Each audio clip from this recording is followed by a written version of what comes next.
Running a business comes with a lot of what-ifs. But luckily, there's a simple answer to them. Shopify. It's the commerce platform behind millions of businesses, including Thrive Cosmetics and Momofuku, and it'll help you with everything you need. From website design and marketing to boosting sales and expanding operations, Shopify can get the job done and make your dream a reality. Turn those what-ifs into... Sign up for your $1 per month trial at shopify.com/special offer. Listen, all you New Yorkers. Excuse me, taxi. Okay, we're looking around. This is the 77 WABC minicast. A young lady I really respect, man, 23 years old, like my daughter, Emily Austin. But what a great crowd there last night from Moti Don. We heard from Dan Lauria. He was back in Jerusalem. I mentioned Dov, Shani, and Yoni Hikind, Rabbi Frager. You gotta love him. And then a whole bunch of other cool people there, like Joey Jones from Fox News, war hero, Abraham Hamra and his lovely wife, Rachel, Gabriel Kosher Guru Boxer and his lovely wife, Scott Feltman, One Israel Fund, Bruce Blakeman, Nassau County Executive, Sam Namias, I think I pronounced that correctly. He's the mayor of Lawrence and his lovely wife. And they gave me a citation recognizing what I do in the great town of Lawrence, Long Island. And also Jonathan Birkin, who happens to serve with me. He was there before me. I just got there. He also appointed by President Trump on the President's Holocaust Memorial Museum Council. It was nice to see John last night. So it was a great night. I want to get to all that, though. But here he is, the former Assemblyman, the king of all Jews, Dov Hikind. But we got to start with the news of the day, which unfortunately and tragically includes another act of anti-Semitism, and this time resulting in the murder of two young, beautiful people about to get engaged next week in Jerusalem, in Washington, D.C. Another night, Dov Hikind, in the United States of Jew hatred.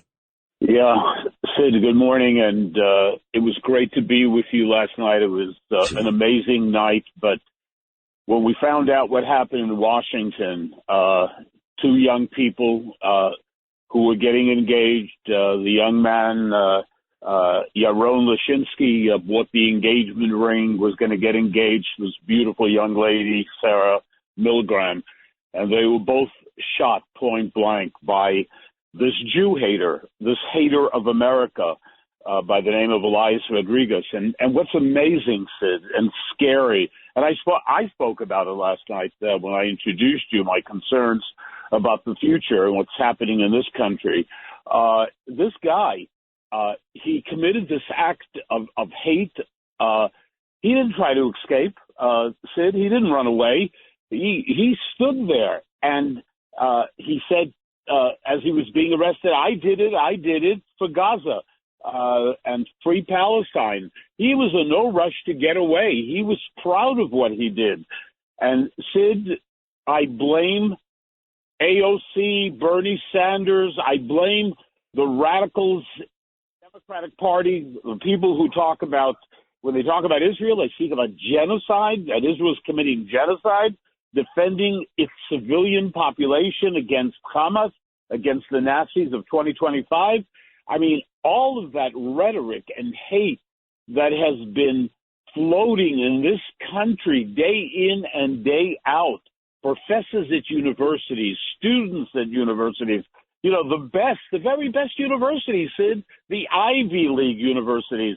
The result is this. And I couldn't think, Sid, as we left the event last night, these haters, they could have been outside the event you and I were at. Exactly what I said. Yeah, that's what I said. You're a target. I mean, Sid, you're out there, proud, strong, unapologetic. How many Sid Rosenbergs are there in America? I challenge everybody. There are a lot of people with a lot of titles, but how many people are out there in America who are not afraid every single day to show who they are and how they love the Jewish people, love Israel, love America, like you, Sid, and myself as well. They could come at you any moment. They don't care. They're not afraid, Sid. The hatred that exists out there, that has been supported by so many people on the left in particular, we've got a real problem. I mean, thank God we have Donald Trump. Thank God they are finally doing real things to make a difference. But, it's hard to undo.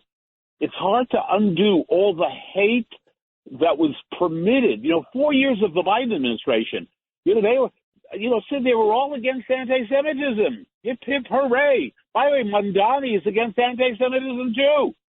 And how freaking dangerous is he? How dangerous are people like him? But they were all against anti-Semitism. AOC expressed, she felt bad about what happened. What a freaking fraud. What a piece of you-know-what. That is well said, Dov. That's why you're the king of all Jews. And I said the same thing early this morning. I blamed same folks you did, Democrats, liberal Jews. I also blame Claire Shipman. Not sure if you saw this, but you mentioned the universities. She's the president of Columbia University. Thank God she got booed yesterday, but she actually expressed sympathy and defended Mahmoud Khalil as part of her commencement speech. And really the most guilty of all is the mainstream media, CNN, MSNBC, who for more than a year continued to show videos of blown out buildings in Gaza, but never showed you the videos of what happened to us on October 7th. And by the way, still going on 600 days later. So it's the universities and Claire Shipman and Columbia and Harvard. It's the Democrat politicians. It's the liberal Jews and it's mainstream media. They all have blood on their hands from what happened last night. Sid, you are absolutely correct. This does not happen in a vacuum. We watch the media. And by the way, not just the media. Look what's going on with countries like Canada, the French, the English, England, warning Israel about repercussions, trade deals that are going to be canceled. I mean, at the end of the day, what is Israel doing right now? What is the purpose of the continuing battle that goes on against Hamas? It's very, very simple. We do not want another October 7th. And let me move that forward for you. You talk about Israel's battle against Hamas, and we know, of course, that Bibi, who's wonderful, he's not good, he's certainly not worthy of any credit. They've stepped up that battle. But what folks need to understand is, for the impatient folks, and I'm one of them, who are waiting for Israel and America, or one of them, to deliver a hurting to Iran, I've got good news for you. That's coming too. So Bibi is taking care of business in Gaza, and the Iran thing, I'm telling you, Dov Hikind, that may be days away. So we continue to fight. No question. By the way, you mentioned something else that I'm very familiar with. A guy by the name of Cuomo, the former governor. I was in the assembly. I was there. I worked with his administration.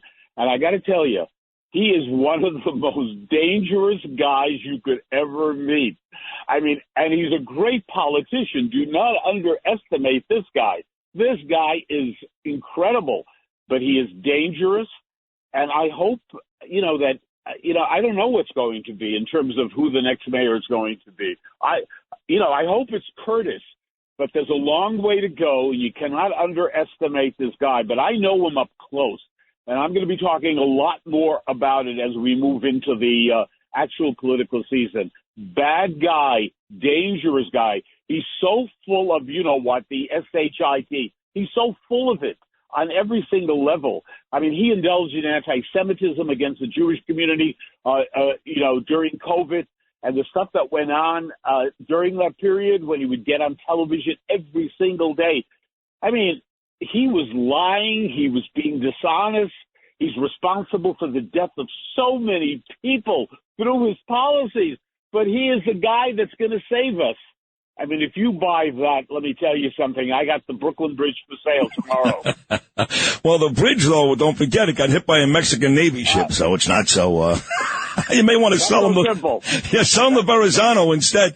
I do want to get to last night, though, because despite the tragic, horrible news, which we'll talk about all morning long out of D.C. last night, and you're right, this tragic mayoral campaign, this was a lovely event last night. Your wife, Shani, is really an outstanding woman. You did a great job before you introduced me of talking about your relationship with her, which, much like me and Danielle, will be married 33 years this June. You guys are kind of right there with us, and she's an amazing lady. And the whole night, from Emily Austin, you, to the very end with Joey Jones, the whole night was just spectacular. Yeah, I think everyone felt that way, and you were amazing, as you always are, right to the point. You don't pull any punches, and people appreciate that. Too many people out there, they're checking to see how the wind is blowing. Do I say this? Do I not say this? You speak from the heart, and people appreciate that.